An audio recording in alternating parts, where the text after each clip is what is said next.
چاہے وہ غربت کی وجہ سے ہوں, چاہے وہ کوئی اور بھی چیز کی وجہ سے ہوں, تو وہ ان کو ٹارگٹ کر کے ان کو کھانا پینا کھلانا, ان کے ساتھ بہتر سلوک کر کے اور یہ ڈرامے کر کے ان کو اسلام کی طرف راغب کرنا ہے.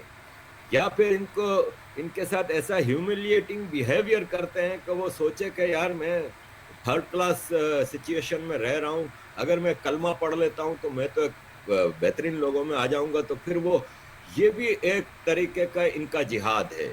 تو یہ صوفیزم آپ صحیح کہہ رہے ہیں کہ وہابی اور دیوبندی کم از کم سامنے تو آ جاتے ہیں. صوفی اور بریلوی اپنے آپ کو پیسفل کہہ کے آج جو یورپ میں ہو رہا ہے یہ سب بریلوی کر رہے ہیں, کیونکہ آپ کے ایک تھے احمد رضا بریلوی صاحب جو جی کہ ہاں. امام و بریلوی تھے. تو یہ نیا خادم گالوی جو مرا ہے ابھی, یہ ہاں نیا امام احمد رضا بریلوی ہے, اور یہ اسی پوائنٹ آف ویو کو, ایکسٹریمسٹ پوائنٹ آف ویو کو دیوبندیوں سے 2 ہاتھ آگے بڑھ کے کر رہا ہے. اس میں سب سے بڑا مسئلہ یہ آتا ہے کہ دیوبندی پھر تعداد میں کم ہے, لیکن بریلوی تو پاکستان انڈیا میں 80% ہے. تو بڑا خطرہ ہے یہ اس حساب سے, مطلب صوفیوں کو آپ اچھا نہیں کہہ سکتے. کشمیر ایک صوفی بیس سوسائٹی تھی, پوری ریڈیکلائز ہو گئی نا. تو آفٹر آل آپ کی کتاب میں آپ بار بار ذکر کر رہے ہیں کہ انہوں نے جو ایک نقطے پہ سارے مسلمان, آپ نے اس میں بتایا ہے کہ سارے فقہ ان کے تقریباً شیعوں کے ہوں کہ سنیوں کے ہوں, وہ ایک نقطے پہ متفق ہیں, ایگریڈ ہیں کہ اللہ کی وحدانیت اور اللہ کا ہے پورا دنیا, پوری دنیا اللہ کی ہے, اور جو اللہ کو نہیں مانتا ان کے لیے دنیا میں جگہ نہیں ہے. یہ آپ کے جو ریفرنسز کے ساتھ آپ نے قرآن وغیرہ چیزوں میں یہ چیزیں موجود ہیں.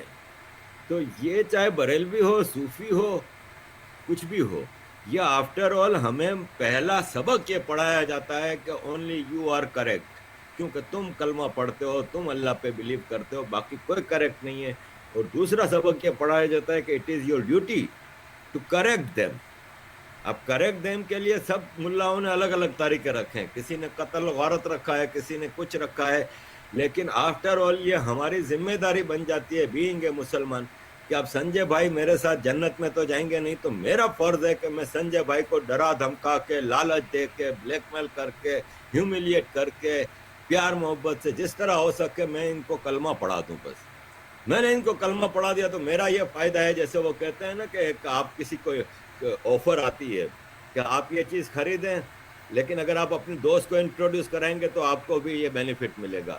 تو میرا بینیفٹ اس میں یہ ہوگا کہ سنجے بھائی کلمہ پڑھیں گے تو مجھ پہ جنت واجب ہو جائے گی, پھر مجھے تو اللہ میاں نے جنت میں ڈالنا ہی ڈالنا ہے, تو میرا بھی فائدہ ہے. اور بلے بلے تو میں سمجھتا ہوں کہ اس کتاب کے ذریعے آپ نے, اور سب سے بڑا مسئلہ اس میں ایک چیز ہے کہ جو کمیونسٹ اور لیفٹ اور جو انڈیا کے اپولوجیٹک ہندو ہیں جو کہ کلیئرلی سپورٹ میں آتے ہیں ان ایکسٹریمسٹ فورسز کے کسی بھی وے سے, ان کو آپ نے جو آنکھیں کھولی ہیں. آئی ہوپ کہ ہمارا آپ کا مقصد جو ہے وہ ہے کامن انڈین کو جگانا, چاہے وہ کسی بھی مذہب سے تعلق رکھتا ہو, کسی بھی اس سے, کہ oneness of a nation is the motive. اور میں سمجھتا ہوں کہ ہر آدمی کو یہ کتاب پڑھنی چاہیے, جس طرح سے ہو اس کو پڑھنا اور اس کو سمجھنا ضروری ہے. بہت بہت دھنیہ واد آپ کا. تو آپ نے جو بھی صوفیوں کے بارے میں کہا ہے, میں نے اس کتاب میں کوٹ کیا ہے اس وقت کے جو ایک بڑے صوفی ہوا کرتے تھے, آپ کے خواجہ حسن نظامی. نظامی مطلب آپ کے یہ حضرت نظام الدین کے ہی ایک پیر ہوا کرتے تھے. انہوں نے, خواجہ حسن نظامی نے 1928 میں کہا تھا, میں کتاب میں سے پڑھ دیتا ہوں, انگریزی میں لکھا ہے کیونکہ اس کو انگریزی میں کوٹ کیا ہوا ہے. کیا کہتے ہیں وہ, یہ صوفی ابھی کچھ ہی دن پہلے ایک ڈائریکٹر کے ساتھ امپورٹنٹ ہیں, بڑے صوفی ہیں, بڑے صوفی پیر. اور آپ کو بھی پتہ ہے کہ بریلویوں کے جو لیڈرز تھے اس سمے, وہ آپ کے احمد رضا بریلوی کے دونوں صاحبزادے تھے, اور ایک نعیم الدین مراد آبادی ہوا کرتے تھے, اور یہ آپ کے حسن نظامی وغیرہ سب ان کی پیچھے پیچھے لگے ہوئے تھے. کیا کہتے ہیں, Musalmans are separate from Hindus, they can not unite with the Hindus. درشکوں کو پھر سے آگاہ کر رہا ہوں کہ یہ ایک بڑا صوفی کہہ رہا ہے. نظامی مطلب نظام الدین اولیاء کے سلسلے سے ہے یہ ان کے بھی جو طریقہ تھا آپ کا چشتی طریقے کے بھی دو سلسلے ہیں مکھ، ایک نظامی اور ایک صابری. تو یہ نظامی سلسلے کے جو سب سے بڑے پیر اس وقت کے تھے وہ کیا ہیں؟ Musalmans are separate from Hindus, they can not unite with the Hindus. After bloody wars the Musalmans conquered India and the English took India from them. یہ ایک سب سے زیادہ فتور پھیلایا گیا ہے، آج بھی بھرا جاتا ہے مسلمانوں کے دماغ میں کہ انگلش نے لیا، جبکہ لیا مراٹھوں نے، انگلش نے مراٹھوں سے لیا تھا. مراٹھوں نے تو ان کو پیٹ کے اور وہ لال قلعے اور پالم کے بیچ میں، بس اسی کے بیچ میں رہ گئے تھے، اس کے آگے نہیں تھے. The Musalmans are one united nation, آگے نا صاحب امت. The Musalmans are one united nations and they alone will be masters of India. They will never give up their individuality. They have ruled India for hundreds of years and hence they have a prescriptive right over the country. دھیان رکھیے آپ، پرسکرپٹیو right ہے یہ، مطلب یہ ان کے شریعت میں پرسکرائبڈ ہے، یہ ڈسکرپٹیو نہیں ہے. جس طرح سے آپ کی شریعت جو ہے وہ ایک پرسکرپٹیو اسکرپچر ہے، جو سارے کے سارے آپ کے سناتن کے ہندو کے جتنے بھی اسکرپچرس ہیں وہ پرسکرپٹیو نہیں ہے، وہ ڈسکرپٹیو ہے. آپ چاہیں تو ان کو فالو کریں، چاہیں تو نہیں کریں، یہ پرسکرپٹیو ہے. کہتے ہیں hence they have a prescriptive right over the country. The Hindus are a minor community in the world.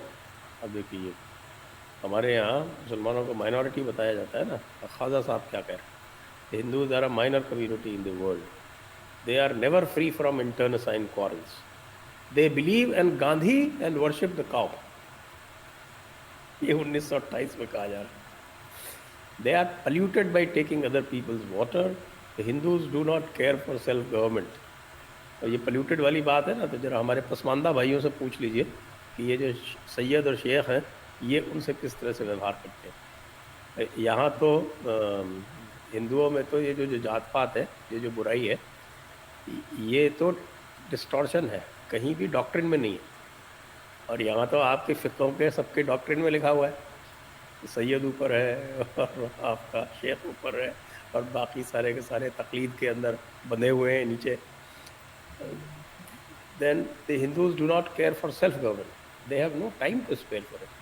Let them go on with their internal squabbles. What capacity have they for ruling over men?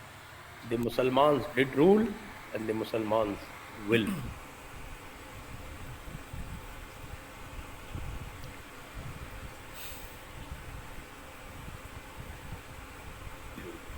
یہ ہے جو صوفی آپ کا سدھانت بول لیں اس کو آپ ایک صوفی کیفیت.